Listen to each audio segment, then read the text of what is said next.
Bonjour à tous, alors aujourd'hui je vais vous présenter comment j'ai fabriqué cette version du réacteur à hydrogène, inspiré bien évidemment des réacteurs de Tony Stark dans Iron Man. J'ai d'abord utilisé le patron pour faire le contour des 4 plaques de plexiglas. J'ai collé le patron sur 2 plaques, les plaques internes qui servent à faire le réservoir. J'ai percé des trous successifs à la perceuse afin de créer le trou intérieur. Et par la suite, j'ai utilisé une râpe pour pouvoir bien coller au dessin que j'avais fait.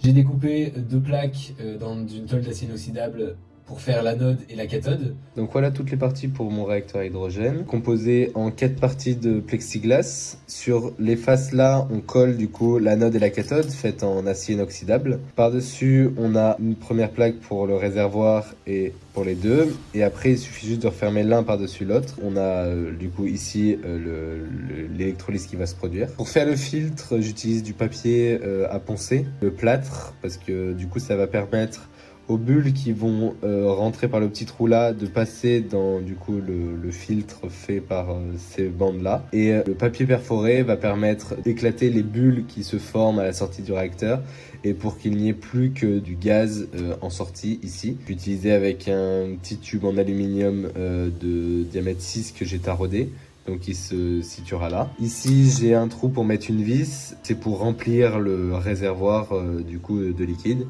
et on referme le tout grâce à des vis. Tout d'abord, on met les vis sur la plaque externe, on applique un peu de colle sur la surface en acier inoxydable. Il faut laisser un bord sur le côté pour pas que ça coule et que ça en mette partout.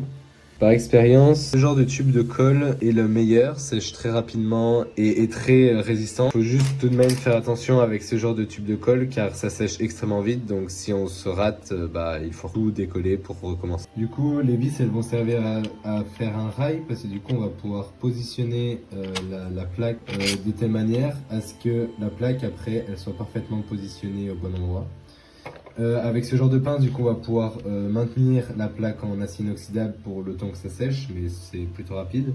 Et il faut surtout enlever la plaque en plexiglas, comme ça, il n'y a que la plaque qui reste collée.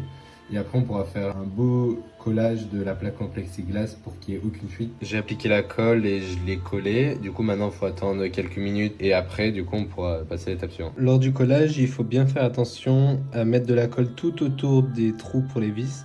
Car j'ai eu un problème sur la première version, car j'avais pas mis de colle sur le côté. Du coup, l'air pouvait passer, mais comme le trou de vis n'est pas étanche, et j'avais des fuites au niveau des trous pour les vis. Pour améliorer le design, du coup, j'ai imprimé en 3D avec du coup du PLA blanc et noir, plein de petites pièces qui m'ont permis de faire du coup ce design. J'ai ensuite soudé ces LED qui me permettent d'ajouter de la lumière dans le système. Voilà du coup le système intégralement monté. Maintenant il ne reste plus qu'à tester sa fonctionnalité.